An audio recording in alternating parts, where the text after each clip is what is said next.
Hey you guys, this is Josh And Carolyn. with Homesteading Family, and welcome to this week's episode of the Pantry Chat Food for Thought. This week we're just chatting about what's going on here around the homestead. We're doing a state of the homestead. State of the homestead, that's right. We're done with the State of the Union, so we can do the State of the Homestead. State of the homestead. Okay. State of the homestead right now is white. It is Can white. I just say that? Fluffy and white. Fluffy and white, and finally we have something coming out of the sky again. Which is great. I don't lament the snow. Some people lament the snow, but the snow nourishes us. It waters the land. It's our storage up in the mountains, so we need it. and we've gotten to have a little fun in it too. Yeah, we definitely have gotten to have a lot of fun in it. So because this episode is kind of all around what's going on the homestead, we're going to skip the normal part of the chit chat and we'll come back around to it. We're going to spend the whole thing chit chatting. How's that? Sounds good. With a purpose. Chit chat with a purpose. Chit chat with a purpose. I like it. That sounds good. Before we go any further, I'd love to say thank you for today's sponsor for the pantry chat. Excuse me. And that is American Blossom Linens. You know what? I just found out something that I'm super excited about American Blossom Linens. What's that? They have pillows. I do not know how I missed this. I don't know where I've been, but Josh and I have had a long, ongoing search for good pillows. And we've tried all different types of pillows, and we have yet to find good, what we would deem as good pillows. I'm picky. We did, is it Mr. Pillow?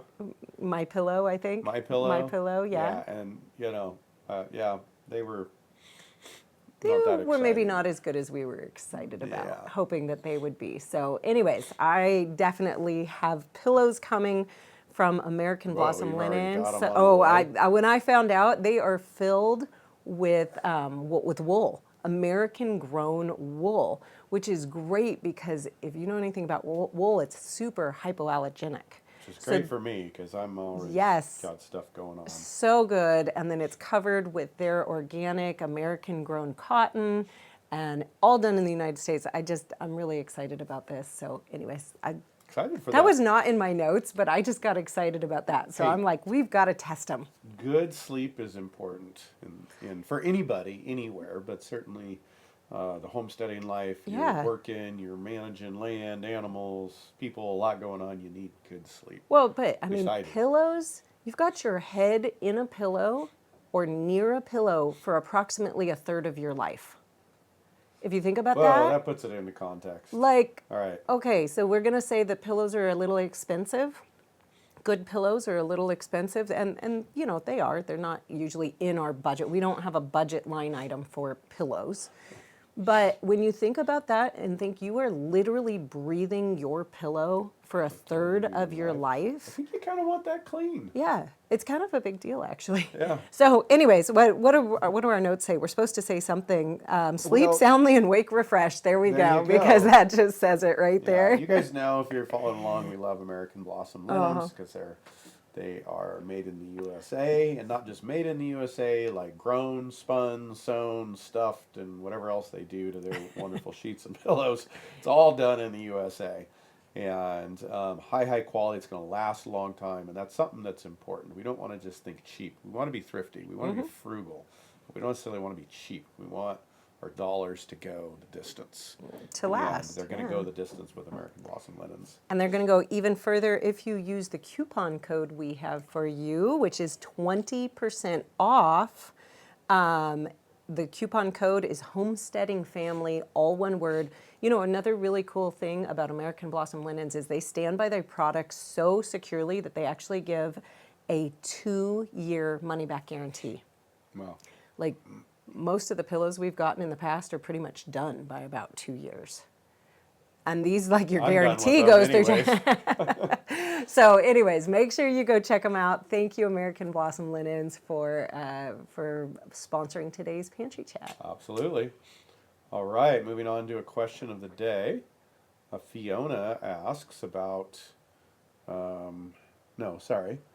not Fiona, Gail.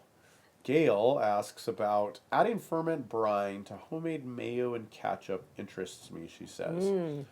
Rather than storing the brine in the refrigerator until I'm ready to use it, I wonder if it would harm the beneficial bacteria if I were to freeze the brine into 2 tablespoon portions that I could keep in the freezer until use. Okay, so she's talking about videos where we have shown people to do probiotic condiments, ketchups, mayonnaise. I don't know if we have a probiotic mustard out there right now. I think we have just Not a that I regular remember, mustard, but and you do that by adding some of your probiotic starter from another ferment into your mayonnaise or your ketchup when you're making your homemade versions. This is one, obviously has a lot of health benefits. You're getting some more probiotics into your system. The ketchup, both the ketchup and the mayonnaise, we have people in our house who don't like ketchup and mayonnaise, but they have started eating it when we've made our own because it's so much better. And this fermented ketchup is just, it is so good. It is so delicious. But the other really cool thing about it is because of the power of the probiotics, it has a preserving effect on it, which means we all know, mayonnaise is one of those things that has a tendency to go bad. Think about potlucks or picnics, right? And it's like, it gets warm, you send the kids to school with a sandwich with mayonnaise on it. There's always a really good chance of food poisoning coming from that. When you add those probiotics, it has this really preservative, protective nature for that, where you actually literally put your mayonnaise out on the counter to let it ferment. And so it's fine for it to sit out in a sandwich. It actually makes it a lot safer to consume. And it doesn't change the flavor significantly. So it's a really great way to go. What Fiona is asking though, Gail, what Gail is asking is can she freeze the starter culture from her ferments to then have some ready to go? I've found that freezing your ferments works for a short period of time. You don't want to freeze them for very long. So I'm talking like 2 to 3 months max in your freezer. And then they do seem to stay really, strong. Even when you go back to defrost them, they're still active. This is true of sourdough starter. It's true of like dairy starters if you want to make your own yogurt from your own little dairy culture. You have a short period of time where it's okay in the freezer, but it really isn't very long. So, yes, but not for very long. Interesting. That's kind of This the breaks down. long answer, short answer. It's a good answer. There we go. We'll take it. All right. Okay, you have actually a couple of almost the same questions here. Both Denise Same answers, anyways. and Marcia are asking about, Denise is asking about planting plants into the ground. Do you have gopher problems? And if so, what do you do for them? Marcia's asking, just wondering how you store your feeds to keep the mice and other varmints out. So we're dealing with mice, varmints, gophers, different critters that cause us problems, whether it's in the garden or in the feed shed or in the tack shed. If you've ever experienced that, critters chewing on your leather. They can all be serious problems. And the best answer that for some reason, some of you just don't like, but it is cats. Cats are the hand down best answer for all that. Yes, we've had all of those problems. And cats will either eliminate them or drastically reduce them. So we store our feeds in the bags that they come in. At this point, we're large enough. We buy usually like half-ton or ton bags, but they're in a modern burlap, plasticky whatever. Wish they like had woven plastic. Yeah, woven Yeah. plastic. Wish they had old world burlap, but that's hard to find. Anyways, and so critters could get into them. They're out in the open. They're not in a sealed. At least not outside. I mean, in the house, yes, Yes. they're in barrels and stuff. The food grade stuff we go to extra measure. But when you're just talking animal feed, they're outside, and we have barn cats and we have garage cats, and they do the job. Now, I think people don't like this answer because they like their pets and they want their indoor cats, and we see animals different today than we did 60, 70 years ago, and for most of millennia. Humans have always had relationships with animals, but animals have always had a purpose in that relationship. Now, if you want a fat fuzzy lap warmer for the wintertime, that's great. Have an indoor cat and overfeed it, and you've got an animal to keep you warm. Still got a purpose, and you can still pet it and love on it. But if you want to take care of problems like this, you need to have outdoor cats. They live outdoors, preferably a male or two.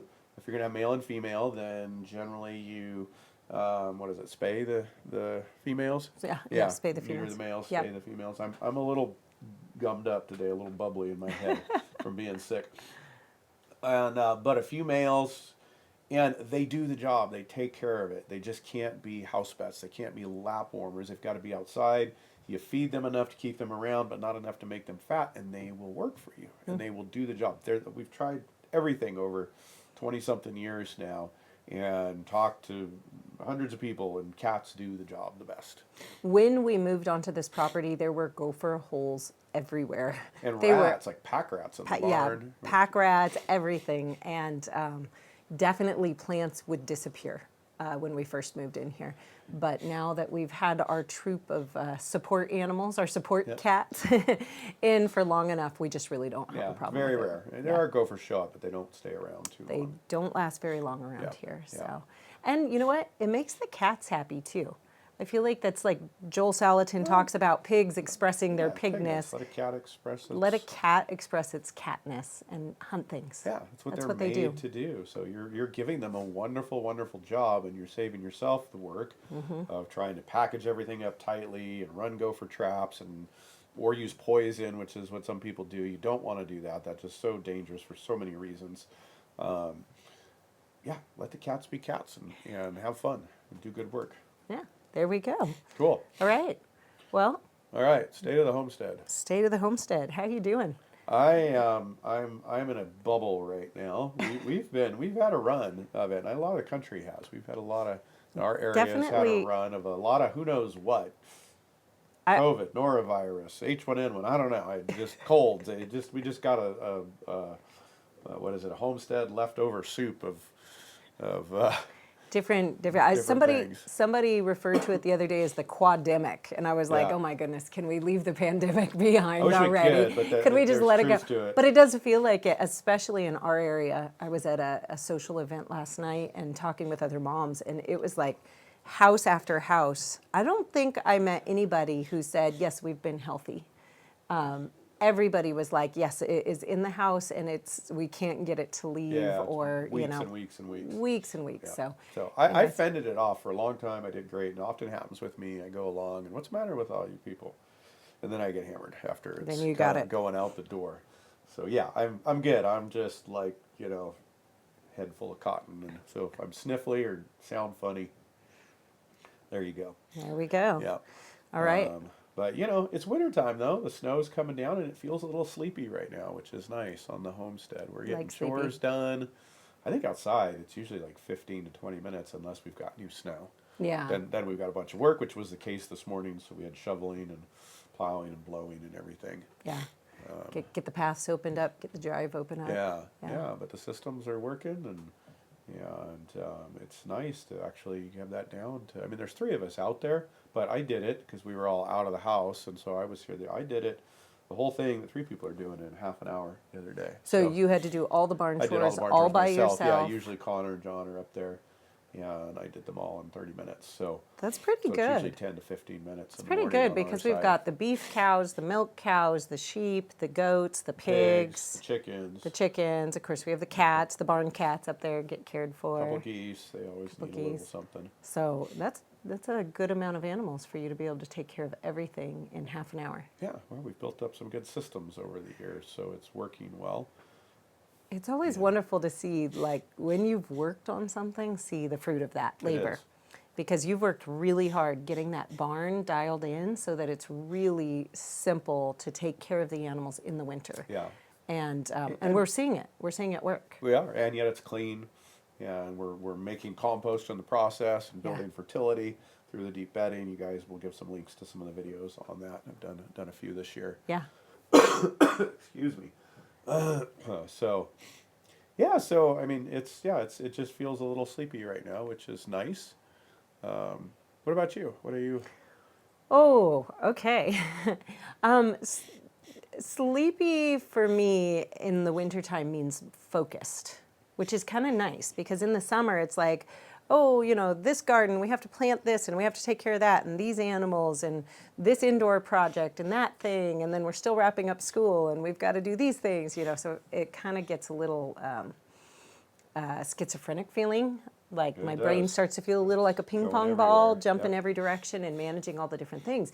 In the winter, that really hones down. Yeah. And so right now, I have a lot of focus on school, on doing homeschooling with the Yep. kids.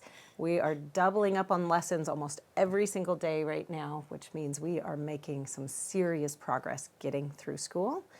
And Yay. yeah, that is great. It's kind of that time. My homeschool motto is that we homeschool every day we don't have something else to do. So there's a saying, make hay when the sun shines, but we need one for the winter time where you're making Do school when the snow falls. or Yeah, something, right? definitely. And so, yeah, we're really doing that. But it just hit me the other day. I was starting to think, oh, I got to check in with the grow calendar because, you have to start onions early Right here if you're in your starting them time. from Yeah. seed. And so I just had this moment of oh wow, we're here. We're almost here. I've got another couple weeks, which is good because our plant starting setup. We've got these great shelves, these wire shelves that have the grow lights all on them. They've got places to plug in the germination mats. It's all set up for growing. That's back in a hallway. And, at the height of our spring indoor start season, we're using every single shelf available for trays of plant starts, getting ready to get them out into the garden. A lot. But that's really only ends up being about 4 weeks maybe out of the year that we're maxing You're out the whole maxing it out. system. And so then you guys can guess what happens to those shelves the rest of the time, is that as soon as a shelf gets empty, we start stashing stuff on it, right? There's available space. Whenever there's available, so we're like, oh, let's stash some baskets there. Oh, let's put this stuff here. Oh, let's put this stuff here. Right. And so every year, right about this time, I go back there and I'm like, there is literally no shelf space available now for plant starts because we haven't been doing any for so long. And so it's like, okay, it's time to clean off the starting shelves, which kind of kicks off a whole level of organization because, you have to figure out where all that stuff was supposed to go and why it didn't go back in its space. Did it not have a space in the first place? So anyways, it becomes this big trickle effect. So I'm really glad to have a couple of weeks. But this year we did a really good job in getting our own soil prepped before the snow fell and the ground froze. So in the basement, I have 2 big trash cans of our own soil starting mix, which is a mix of compost and topsoil sifted together. Yep. And so that's really great because I honestly feel a little offended having to go buy soil for plants. We're sitting on 40 acres of land right here, and I'm going to go pay $20 for a bag of soil from a store somewhere that I'm like, I don't even know what's in this thing or if it's any good. And so anyways, but if I forget to prep my seed starting soil in the fall before the ground is covered in snow, then I don't have anything available for me when it comes to seed starting season in the spring because everything's still under snow. So it's one of those things we had to get onto the calendar in the fall. So it just always, every year, there's a reminder that just says, get those trash cans filled with your seed starting mix. Yep. Just make sure we do it and get it down to the basement so it's in a great spot to be able to use. So anyways, that's kind of our upcoming project is start getting all those things ready, get out the trays. I did order seeds, but it's always good to do an inventory. We're going to do another round. We're going to need to do an inventory because I got a few extra things I want to do. Ooh, fun. Are you doing anything? Are you thinking of anything extra this year or kind of going status quo? No, we're not going status quo. So I think this, for a little bit of backstory here. No, this is definitely not a project. For a little backstory, we have multiple gardens on the homestead. Josh usually manages the main crop garden, which is where we have nice straight rows of lots of vegetables, right? Yeah, a lot of your root crops, your brassicas, your kind of volume Yeah. vegetables that you're growing throughout the season. I usually manage the other garden, which is the cottage garden, and the kitchen garden, which has a lot more of the vegetables that are like quick grab. A lot of leafy greens, Salad kale, stuff. salad stuff. Yep. Yep. And so we manage kind of different areas. This year, though, the kitchen garden is getting expanded a little bit. One of our ongoing projects is growing more food that can be used as livestock feed when we don't need it. And we realized last year the area that we use for the kitchen garden, it's on a terraced hillside, and it almost creates this beautiful little south-facing bowl. Oh, So it does. it's just this It isn't. wonderful heat sink. Exactly that. And then because of a battle that we're having with grass out there, we put down some black landscaping cloth all the way around it and planted into that. We had the best winter squash we have ever had. And I think we could have just done an amazing job with tomatoes, but we didn't put anything down there. So this year we're actually expanding the space. We're only using a little bit of the terraces that we have right now. So we're going to expand it, put down more of the landscape cloth, and grow a lot more winter squash out there just to be used as animal feed. I also think, because that kind of faces the road, so cars are always driving by, and a lot of times as those squash start growing, they'll stop, and people like take pictures because they're really pretty. You get these giant squash and pumpkins growing. So I thought we might even invite the kids to do a roadside stand in the fall of some of these squash that we're growing out, where everybody can see them, and kind of add to the farm produce. We're going to grow some giant pumpkins this year. Oh, good. We haven't done that in years. I was looking through with Rachel. I was looking through pictures the other day, and we came up with the picture of Tristan, Rachel, and Connor when they were. Connor was not even 2. Oh my goodness. Years old, and we had grown these giant pumpkins. I mean like the big this, ones. They were like sitting this. on these huge pumpkins. They were huge, and Rachel's like, I want to recreate that picture. Oh, how fun! With them as being big, so it didn't quite look the same. So, anyways, Rachel's helping manage the main crop today, so she's actually going to take leadership this year in managing the main crop. That's one of the things she wants to do is okay. So Rachel's our oldest daughter. She's now an adult, but living at home, and she has a full-time job. She works, but she, everybody who's at home still does chores. Yeah, we all have to pitch in for contributes, chores. yeah. So she's stepped up to want to do the garden. Stepped up to actually lead the garden, to take management. She's with always my liked assistance. gardening, Yeah. so that's great. So that's fun. Oh, fun. That's exciting. Some giant pumpkins. Good. So anyways, we're going to add those. The other thing that I'm doing this year, I think I may have already mentioned this, but I'm really excited about it, is one of the challenges, this is a personal challenge. It really is a mindset thing. I always grow flowers in the garden because I love the idea of being able to bring in bouquets and have flowers in the house as well. The problem is I see them out in the garden, I'm just like, oh, they're so pretty out here, and if I cut them, they're gonna die faster, so I don't wanna cut them, so I just leave them in the garden instead of bringing them in as bouquets. So I finally realized the answer to my problem is to actually create a garden row of flowers just for cutting. So they're going to be in a garden, which is going to make them look like something that needs to be harvested. Okay. So I'm really excited about that. So I'm putting in a whole row of just flowers for cutting. Yay. And then still sprinkling flowers everywhere else to be pretty for the garden, and of course to be great for the pollinators and everything. That reminds me, I found something I had bought a few years ago. Hopefully the seed is good, but I bought a bag of wildflower mix for our area. Yeah. And I think out on the front, coming into the house, that area is just kind of yucky. And eventually we're going to landscape that. And so I haven't wanted to put too much work into it because we're going to rework it eventually. But I had gotten these flowers. I forgot all about them. So if we can get a little water out there this year, I'm going to try to get that front end. Oh, good. But yeah. Ah, that'll be fun. Get some flowers out and about. Yeah. I just love it. And we're just seeing more and more pollinators, more and more birds as we've been here. It's just like the life on the property is just exploding. And so that's a really good sign. It's a good sign that we're adding a lot of diversity, that we're increasing the health of the area. And that's something we're always looking at doing. Yeah, it's come a long, long way from when we started, just over 6 years ago. And might be getting close to bees, not this year, but we're getting there. We're getting there, yeah. what about you? Aside from giant pumpkins, are you growing anything different in the garden this year? Definitely wanting to grow more animal feed.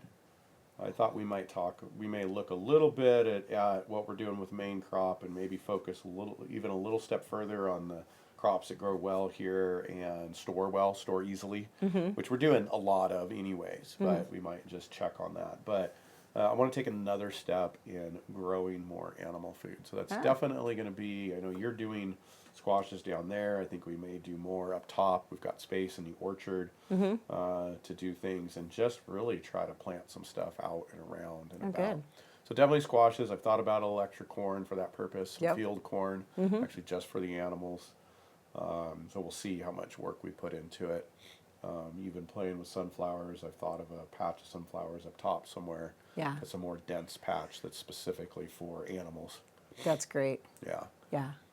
So that would be the big thing if we do anything, because we're trying not to do major projects, but we've got a lot of space we can just fill with stuff, and so kind of experiment, throw it out there. Yeah. It's a good spot because we've actually reached. We do not need to grow any more food, any more vegetables to get our family through the year. We've now kind of maxed out what we need, and we're pretty much able to eat through the year, all through the winter, with Storage the vegetables, not storage necessarily vegetables. leafy greens and a few Oh, of those well, things, that would but be nice, but I think Yeah. we need some other systems to be able to eat that through the winter. But so that means we're not scrambling to just continue to grow more and continue to grow more every year just to feed our family. Now we can start going, okay, how do we make the rest of the homestead more resilient by growing some more of that animal feed? And that's what farmers and homesteaders have done Yeah. for years. I've been really inspired by Sean and Beth Doherty and getting to know them over the last few years, and really just focused on closing the loop and what can you do on your land. And you don't have to do it all at once. That's where I get hung up, because like when I go, I want to go all in. Like, okay, I'm gonna get rid of the grain, and then I can't get rid of the grain, so it's like, oh, why try? Yeah, and I'm just realizing, no, I just have to we just got to keep working at it. And we did a little bit this year, and so we're gonna make another move towards it this next year. So you mentioned sunflowers there, and I think sunflowers are a very underutilized crop in the homestead garden. Yeah.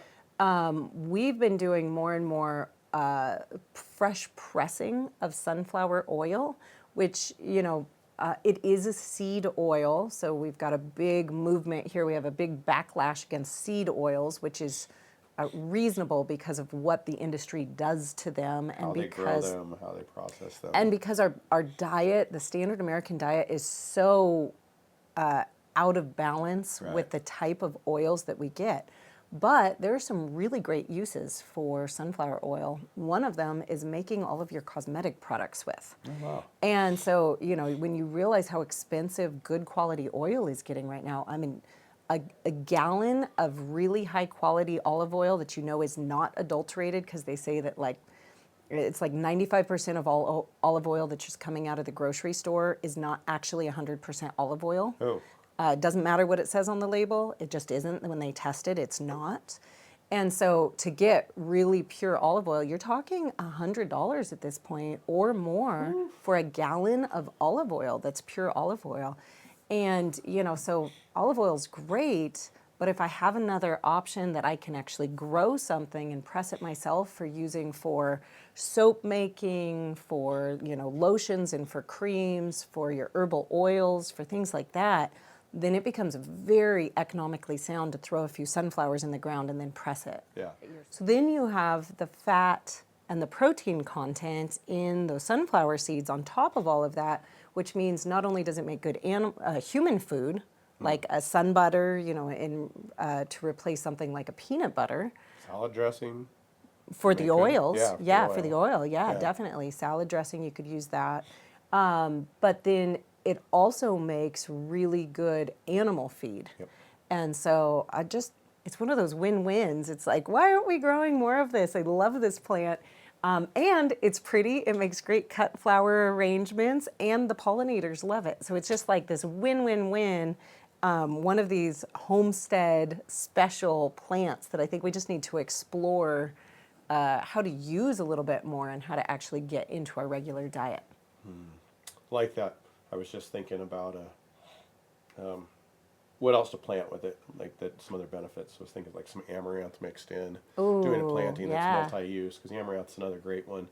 I mean, you use it for a lot of things. It's a little hard for human use because it's so small. You know But what you could do great really for the well chickens. would be like beans that are just used for soup beans, like dry beans, and just let them climb right up the sunflowers and then just dry right there, because you're not harvesting the sunflowers for seeds idea. until they're all the way dried down. That is a good idea. Just let it I grow like, and let it all dry down and then go harvest it I all. like that. Yeah, that'd be a good use for stacking Well, and functions. yeah, those big sunflowers are actually stronger than corn. People think about doing the beans with the corn, but sometimes the beans can pull the corn down. Right.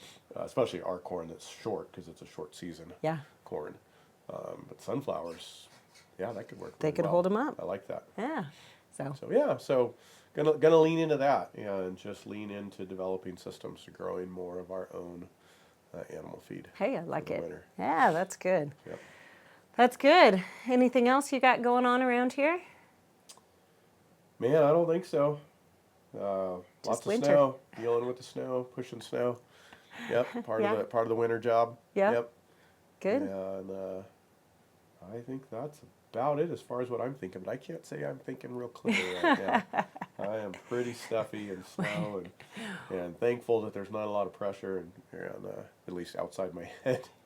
We had a little homestead fail the other day. This is actually disturbing to even tell about. Like, it was disturbing when I heard about it.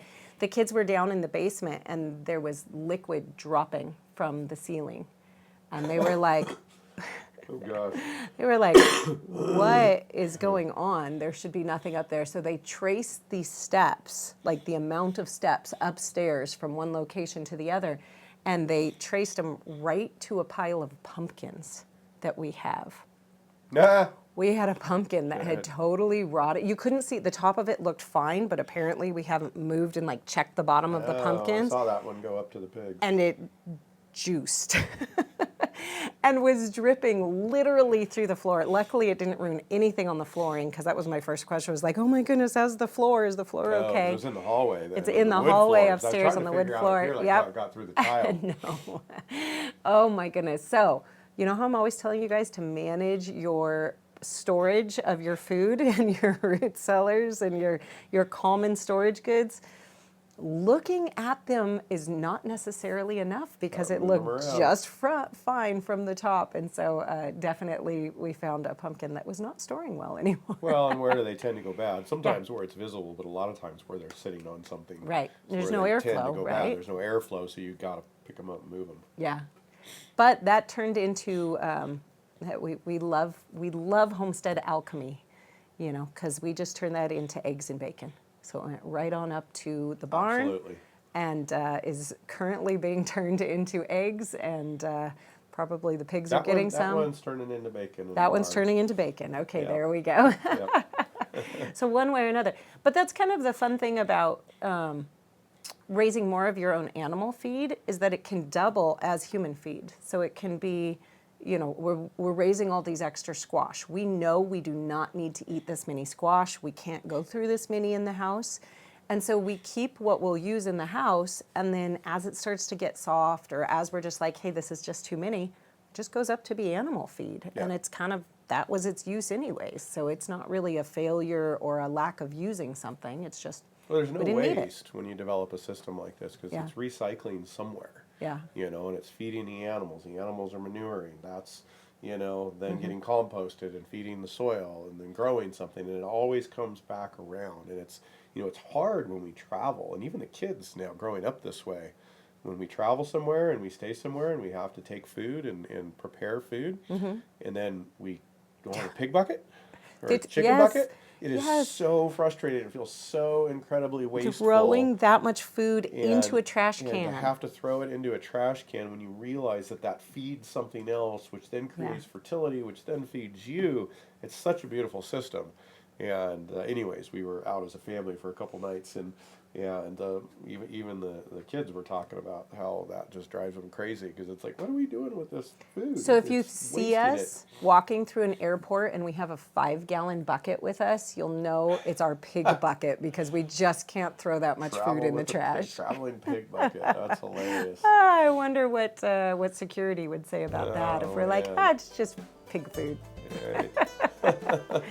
I bet that would raise some eyebrows. That's a funny picture. All right, you guys. Well, we're going to go get a fresh cup of tea and get you feeling better here. Yeah, sounds good. Sounds like a plan. Great hanging with you all. And we'll see you soon. Goodbye. Bye.